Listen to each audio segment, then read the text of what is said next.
Hi friends, welcome back to my channel. Medical and health related విషయాల కోసం నా ఛానల్ను సబ్స్క్రైబ్ చేసుకోండి. మన శరీరానికి శక్తిని అందించడంలో కీలక పాత్ర పోషించే థయామిన్ లేదా వైటమిన్ B1 గురించి మీకు తెలుసా? దీని లోపం వల్ల వచ్చే సమస్యలను తగ్గించడానికి డాక్టర్లు థయామిన్ ఇంజెక్షన్ను ఎప్పుడు సూచిస్తారో ఈ వీడియోలో క్లుప్తంగా తెలుసుకుందాం. థయామిన్ ఇంజెక్షన్ను ప్రధానంగా శరీరంలో వైటమిన్ B1 తీవ్రంగా లోపించినప్పుడు వాడతారు.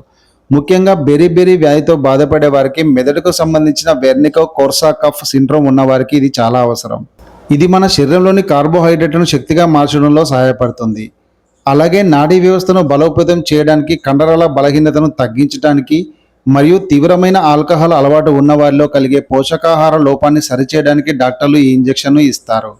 ఈ ఇంజెక్షన్ను కేవలం నర్సులు లేదా వైద్య నిపుణులు మాత్రమే వేయాలి. ఇంజెక్షన్ తీసుకున్న చోట స్వల్పంగా నొప్పి లేదా వాపు రావచ్చు.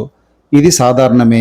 కానీ మీకు ఏదైనా అలర్జీ అనిపిస్తే లేదా శ్వాస తీసుకోవడంలో ఇబ్బంది అనిపిస్తే వెంటనే డాక్టర్ను సంప్రదించండి. గుర్తుంచుకోండి, డాక్టర్ ప్రిస్క్రిప్షన్ లేకుండా ఏ ఇంజెక్షన్ తీసుకోకూడదు. ఈ సమాచారం మీకు నచ్చితే వీడియోను లైక్ చేయండి. మరిన్ని హెల్త్ అప్డేట్స్ కోసం మన ఛానల్ను సబ్స్క్రైబ్ చేసుకోండి. జై హింద్.